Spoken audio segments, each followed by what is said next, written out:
on earth are you putting a pressure on someone about marriage and no one is forcing you to go and die when your mates are already dead? Why?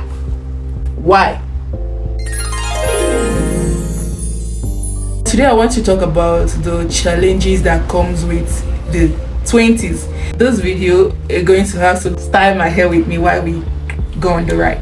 The struggle that comes with the age bracket 20 to 30.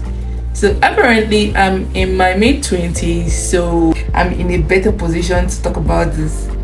The age bracket 20. So let's go down to the realities of the 20s. The struggle that comes with comparison. This is something that affects everyone.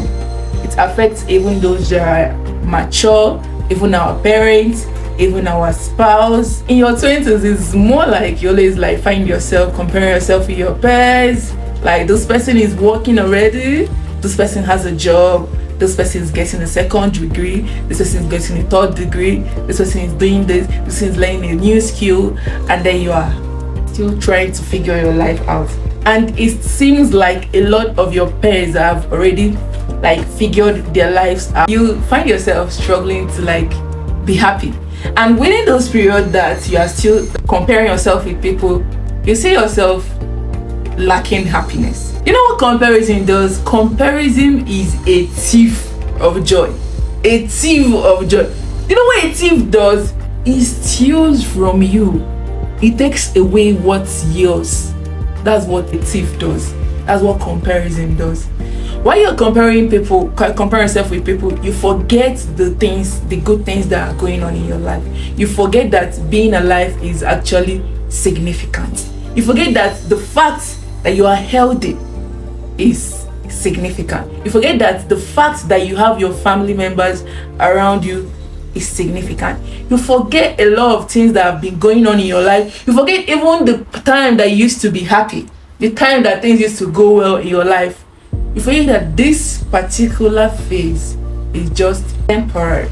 The second is keeping too much friends. When it comes to friendship, I so much believe keeping your circle small. The smaller the circle, the more you are able to avoid unnecessary drama. Having a bunch of friends that you know that those people are always in comparison with you. They are always looking for a way to like tell you that they are better off than you, or they are always looking like for a way to like shut you up or shut you down, or they are always looking for a way to like, I'm not saying that you cannot have people that are resourceful and like people that know what they are going on, where they are headed, but it's just that in a 10 scale, it's more like 2 to 3% that you find those kind of friendship resourceful or useful. We cannot talk about the 20s era without talking about the marital clock, the quest to be married. Let me even share a story with you. My childhood friend once messaged me on WhatsApp. He said, very soon you're going to clock menopause, try and get a boyfriend for yourself. And I just laughed because like actually I am the most unserious person when it comes to relation. Like, I've not seen someone that is as serious as I am. This stage in my life, right, in this tiny scope, I feel like if I should have a baby at this age, that should be a teenage pregnancy. That's just how I feel. This is not the same for everybody.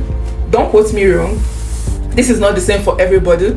I've seen people that got married at 20, the way they handled their marriage life, the way they were able to like weigh in and strike a balance between the whole stuff was amazing.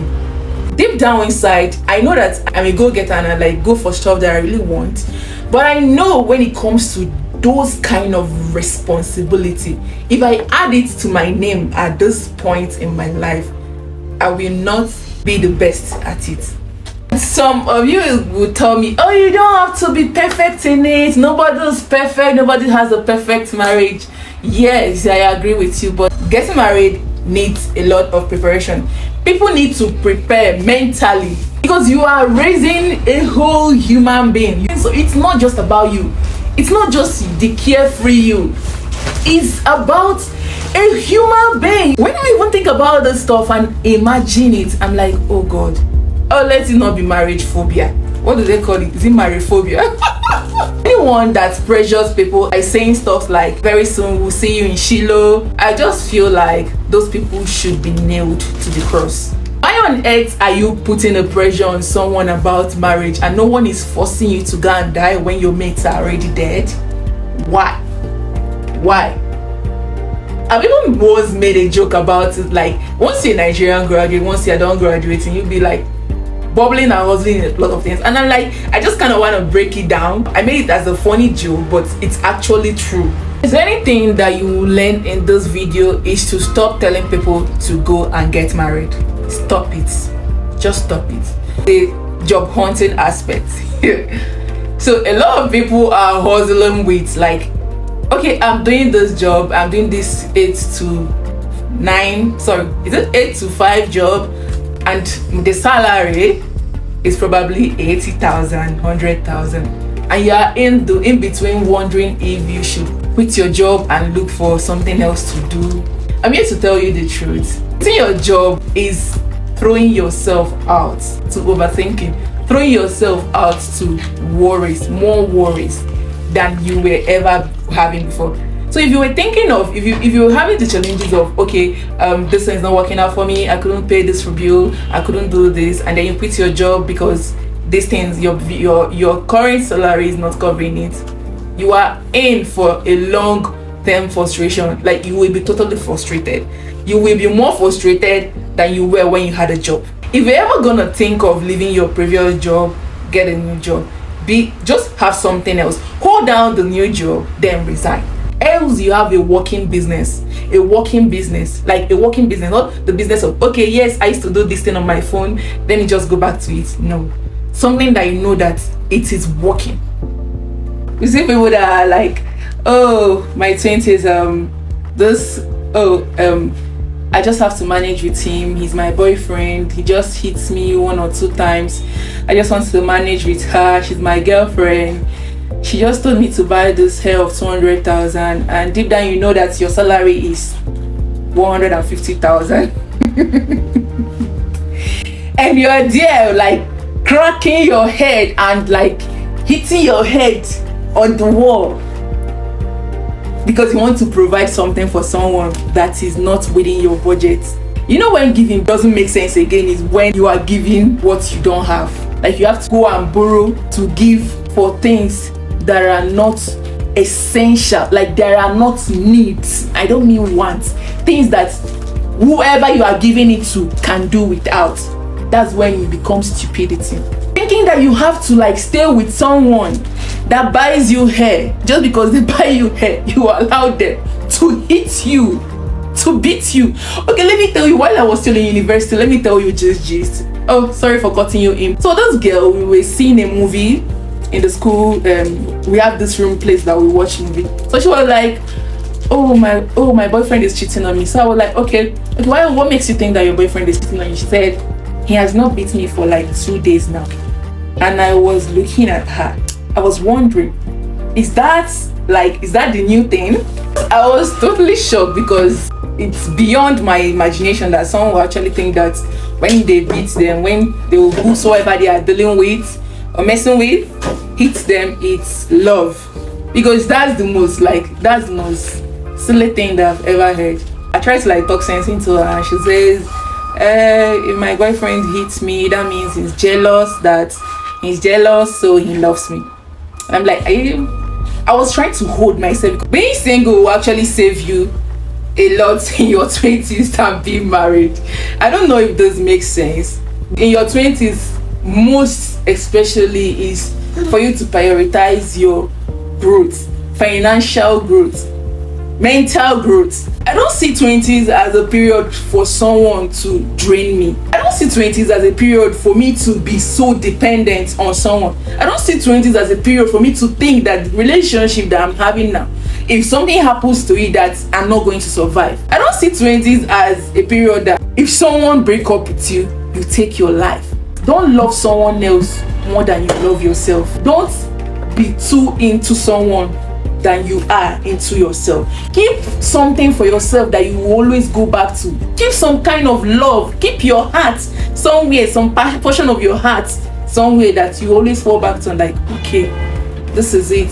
this is the only part of me that is remaining, let me hold on to it.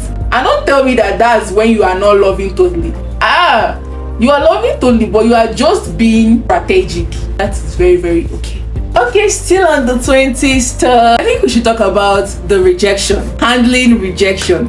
If there is someone that needs to talk about this rejection stuff, I think I should be the one to talk about the rejection stuff, because like, I know I'm not the only one on this, but I'm here to like make it real with you all. I'm not going to say that some people are not lucky. Some people are lucky enough and they work hard enough, and not just that they work hard, the universe also shines on them so real quick that they get things very easy with them. So when they put up an application, they easily get accepted. They don't even need to try much. The rest of us have to like do a lot of physical, spiritual hard work just to place ourselves in the right place that we want to be. So let's talk about rejection. So handling rejection.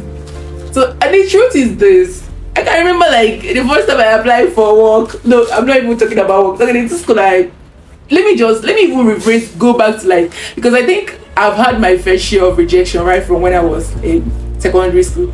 Those periods I would apply for scholarships, and you just come out and you say that your name is not there and you don't even want to talk. Some of those scholarships you even pay to write those exams, and just come out and your name is not there, and you just like beat yourself so hard. And there is this stuff that I have come to understand, I've come to learn. I'll say that I learned it from a friend. Each time that I fail, she keeps telling me like, Chisom, you only need 1 yes. Not like I'm not aware of this fact, and the truth is that you only need 1 yes. You know how frustrating it can be when like very, very frustrating, like you do like out of 10 applications that you put in, you end up like a lot of them, more than some you don't even make it to the interviewing stage. Some you just like that first part, like you, after putting in the work, and then you get rejected. Just like, oh, you just need 1 yes, you only need 1 yes, and everything will change. And I'm here to share it with every other person, probably going through anything and thinking that they are not good enough just because what they are putting in, maybe they are aiming for something higher, and they are not getting the kind of visibility that they need, or they are not getting the kind of approval that they need, and they are on the edge of quitting, because that's what all this 20s era is about, right? And they are on the edge of quitting. I'm just here to tell you that you only need 1 yes, and that yes, I just hope it just comes to you soon enough.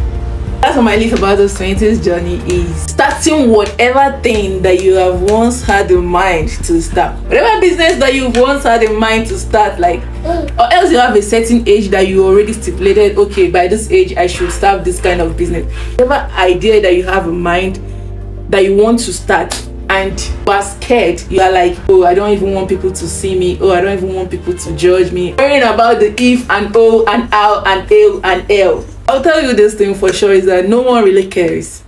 No one really cares until they have to give you a standing ovation. No one really cares until you make a name for yourself. No one really cares. No one. Turn all the whys and why nots and just do what you actually want to do.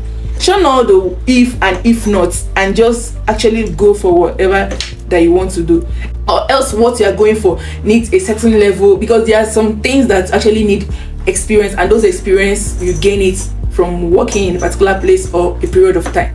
So but if something that you know truly that you know that you are good at and you need to like go for it, the earlier you start, the better. Allow people to laugh, allow them to criticize you, allow them to judge you. I mean, criticism makes you better in a way. Allow them to turn you into a better person.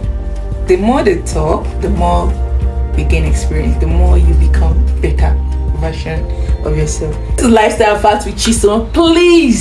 Please subscribe to this channel. We'll be having more real talk on my long videos, and my shorts are specifically for fun. Don't expect anything serious on my short videos, but my long videos are for you, baby. Thank you. Bye.